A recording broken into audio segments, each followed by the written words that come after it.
Salut tout le monde. Alors j'espère que vous avez tous passé de bonnes fêtes. Je vous souhaite à tous une très bonne année 2019, la santé avant tout. Donc voilà, donc aujourd'hui je viens avec l'histoire du fameux tableau maudit, Le garçon qui pleure. Donc ce tableau a été peint par Bruno Amadio, un peintre italien qui est né à Venise en 1911. Donc il est aussi connu sous le nom de Giovanni Bragolin. Donc ce peintre, après la Seconde Guerre mondiale, il s'est réfugié en Espagne, dans la ville de Séville, à Madrid, puis ensuite à Madrid, où on a mystérieusement perdu sa trace. Des années plus tard, on retrouve le peintre en Italie, dans la ville de Padore, pardon, où il décède en 1981.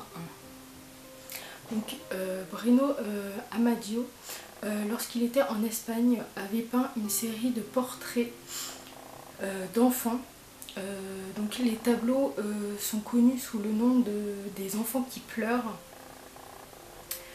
Ces tableaux en fait deviennent très vite populaires et le peintre en vend. Donc il en vend plusieurs, donc des milliers de reproductions, surtout en Angleterre et dans les foyers de la classe ouvrière du nord du pays. Plus de 50 000 copies de ces tableaux circulent dans le monde entier. Donc l'origine de la malédiction, c'est qu'on raconte à propos de ce tableau qui serait maudit, qu'il apporterait la mort et la désolation. Alors pourquoi? La grande question c'est pourquoi? Alors pour comprendre, il faut remonter aux origines du tableau. Alors Bruno Amadio, alors qu'il était en Espagne en 1969, un jeune garçon au regard triste. Il est intitulé, du coup en espagnol, si je le prononce bien, Nino Llorando, donc c'est l'enfant qui pleure. L'enfant pris pour modèle en fait est un orphelin. Bruno Amadio adopte ce jeune garçon et le prend sous son aile. Plus tard, un prêtre reconnaît l'enfant comme étant Don Bonillo. Donc cet enfant aurait vu ses parents mourir par le feu. C'est pour cela qu'il est toujours triste. Le prêtre du coup a conseillé au prêtre de ne pas s'approcher de l'orphelin, car une rumeur circulait sur lui. On raconterait qu'il déclencherait des incendies. Plusieurs incendies ont été répertoriés dans différents orphelinats et à chaque fois l'enfant était présent et il s'en sortait toujours indemne et on l'aurait surnommé Diablo.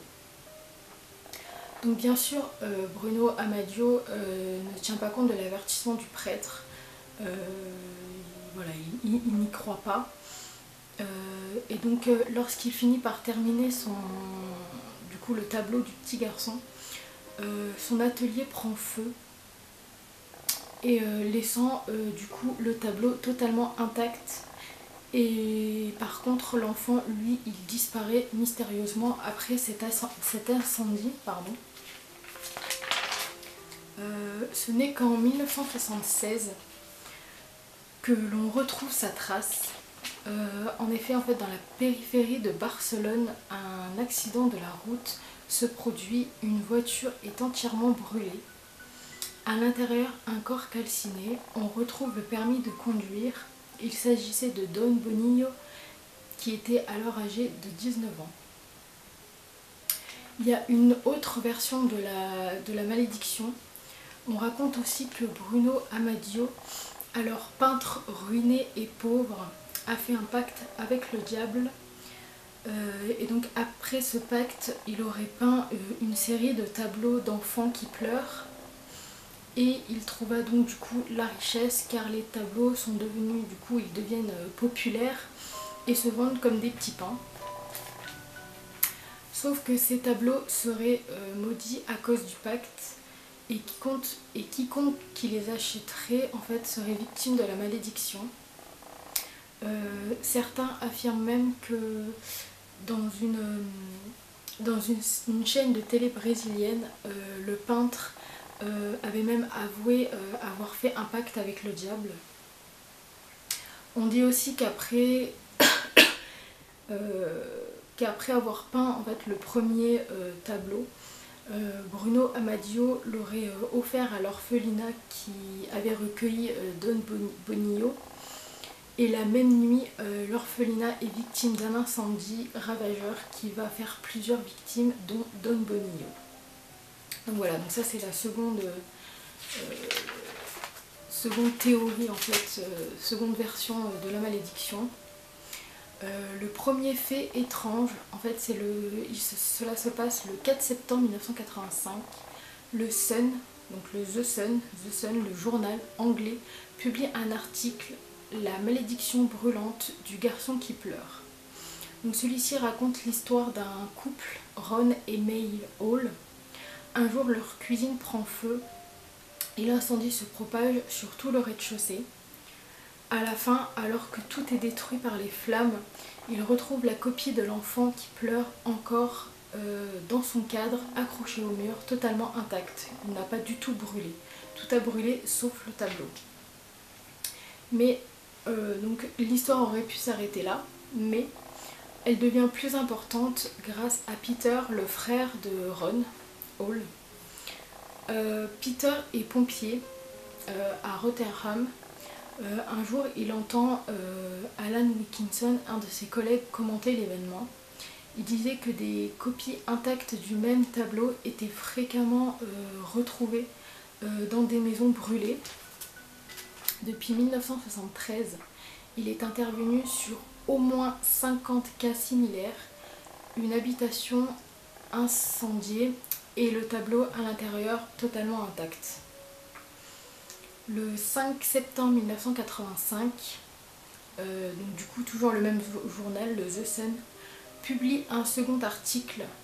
Celui-ci explique que suite à leur première publication, d'innombrables personnes ont appelé pour dire que eux aussi étaient victimes du coup de la malédiction du garçon qui pleure. Et donc juste après ça, il y a eu des témoignages. Les témoignages donc, du coup continuaient à se succéder des mois suivants dans le même journal et puis d'autres encore. Donc un lecteur raconte qu'il a été tenté, qu'il a tenté de mettre le feu en fait à 2 reproductions qu'il possédait pour les détruire. Elles n'ont jamais brûlé. Il demande alors de l'aide à une autre personne. Celle-ci jette les copies sur le feu et les laisse durant 1 heure. À la fin, elles étaient toutes encore totalement intactes. Donc elles n'avaient pas brûlé. Donc les journalistes, voulant trouver une explication, finirent par demander l'avis d'un spécialiste de l'occulte. Donc Roy Vickery, secrétaire de la Folklore Society, suggéra que le peintre avait peut-être maltraité l'enfant et tous les incendies pourraient être en fait une façon à lui de se venger. Donc face à la panique qui se généralise, Mike Riley du service des incendies du Yorkshire explique que si ce tableau ne brûle pas, c'est simplement parce qu'il est imprimé sur un panneau de fibres de forte densité. Mais peu de temps après, un restaurant italien de Great Yarmouth, désolé si je le dis mal, brûle et seule la copie du tableau est du coup encore épargnée encore une fois. Donc ces événements du coup renforcent l'idée du tableau maudit, malgré tout ça. Du coup, Kelvin Mackenzie, le rédacteur en chef du coup du journal de The Sun, publie alors une annonce.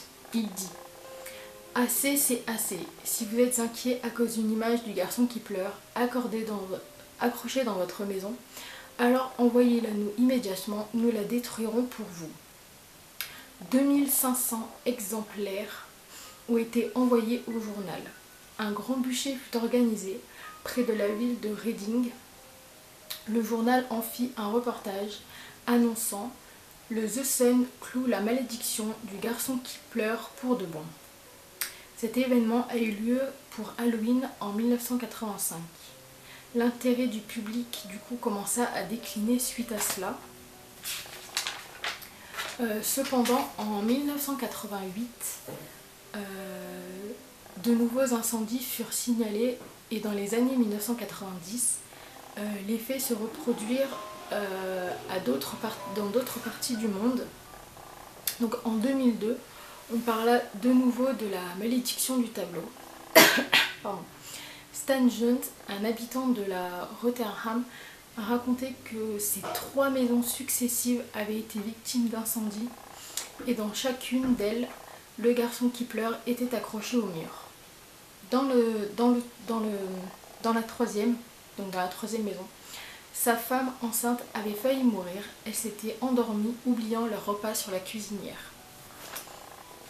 Donc, il y a bien sûr, par rapport à toute cette histoire, une explication rationnelle, du coup, émise plus tard par des scientifiques qui viennent cependant démentir du coup les rumeurs autour du tableau.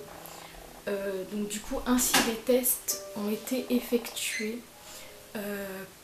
par la BBC, montrant que la grande résistance du tableau est en fait due à un vernis quasiment inconsommable. Donc ainsi, lorsqu'un incendie se déclare, le crochet qui retient du coup l'objet finit par céder et donc du coup le tableau tombe au sol et une fois au sol il se retrouve du coup protégé par les flammes. Donc dans la barre d'infos j'ai mis la vidéo, du coup en fait ils ont ce fameux tableau et ils font un test où ils brûlent le tableau et on voit évidemment que le tableau résiste au feu. Donc vous verrez dans la barre d'infos, j'ai mis la vidéo. Ensuite j'ai fait des recherches sur eBay, j'ai trouvé qu'il y avait 2 ventes sur eBay de ce fameux tableau. Et vous pourriez aussi, si vous voulez, avoir l'occasion, si vous croyez peut-être pas à la malédiction, j'ai même trouvé que vous pouviez avoir la possibilité de l'avoir comme coque de téléphone. Donc voilà, c'est tout pour moi pour cette histoire aujourd'hui. J'espère qu'elle vous a plu. Si elle vous a plu, n'hésitez pas à mettre un j'aime s'il vous plaît. Abonnez-vous à ma chaîne si ce n'est pas encore fait. Et moi je vous dis à la prochaine pour d'autres vidéos. Salut les amis!